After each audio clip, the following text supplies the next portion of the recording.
लघु कथा के तत्वों पर प्रकाश डालने के बाद आज मैं यहाँ पर आप लोगों के सामने हिंदी की प्रतिनिधि लघु कथाएं इस किताब में निर्धारित प्रथम लघु कथा एक टोकरी भर मिट्टी इसकी जानकारी प्रस्तुत करती हूँ। एक टोकरी भर मिट्टी इस लघु कथा के लेखक का नाम है माधवराव सप्रे और हिंदी की महत्वपूर्ण कहानियों में इसकी गणना की जाती है। प्रस्तुत लघु कथा में कुल 2 पात्र हैं, एक जमींदार और 2 गरीब एवं अनाथ विधवा। और इस लघु कथा के संवाद संक्षिप्त है, उसी तरह इसकी भाषा शैली भी सरल और आसान है। और इस लघु कथा का जो उद्देश्य है तो वह उद्देश्य है कर्तव्य के प्रति उन्होंने सचेत किया है। इस लघु कथा में जमींदार के घर के पास एक अनाथ विधवा की झोपड़ी है। वह विधवा की झोपड़ी अपने कब्जे में करना चाहता है। अनाथ विधवा इनकार करती है। उस झोपड़ी में वह मर सकती है, लेकिन झोपड़ी को खाली नहीं कर सकती, क्योंकि विधवा का प्रिय पति और एकलौता पुत्र जिनकी मृत्यु इसी झोपड़ी में हुई थी और उसकी बहू एक छोटी बच्ची को छोड़कर वह भी 5 साल पहले गुजर चुकी थी।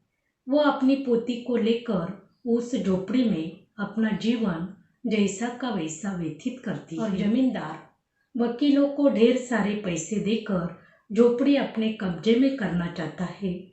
तब अनाथ विधवा वहां से हटने के लिए तैयार नहीं है, लेकिन उन्होंने पैसे देकर वकीलों को बताकर उस विधवा को हटाने का प्रयास किया।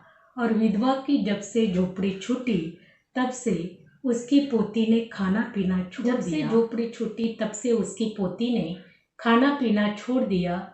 विधवा जमींदार से विनती करती है कि झोपड़ी में से एक टोकरी भर मिट्टी लेकर उसी का चूल्हा बनाकर वह रोटी पकाएगी और उसकी पोती को खिलाएगी।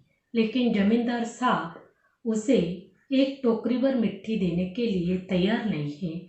तब विधवा उसके पैरों पर गिड़गिड़ाने लगी। तब जमींदार साहब आज्ञा देते हैं और विधवा झोपड़ी के अंदर चली जाती है।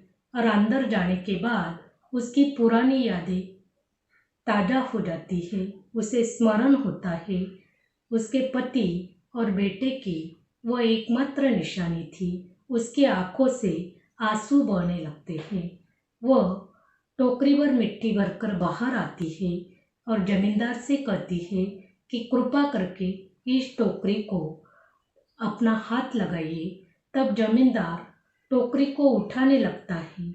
जमींदार से टोकरी उठाई नहीं जाती है। तब विधवा ने जमींदार से कहा कि महाराज, आपसे एक टोकरी भर मिट्टी नहीं उठाई जाती है।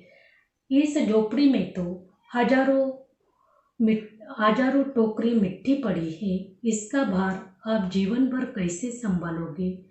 इस वाक्य से जमींदार की आंखें खुल जाती है, क्योंकि जमींदार गर्व से अहंकार में वह अपना कर्तव्य भूल चुका था।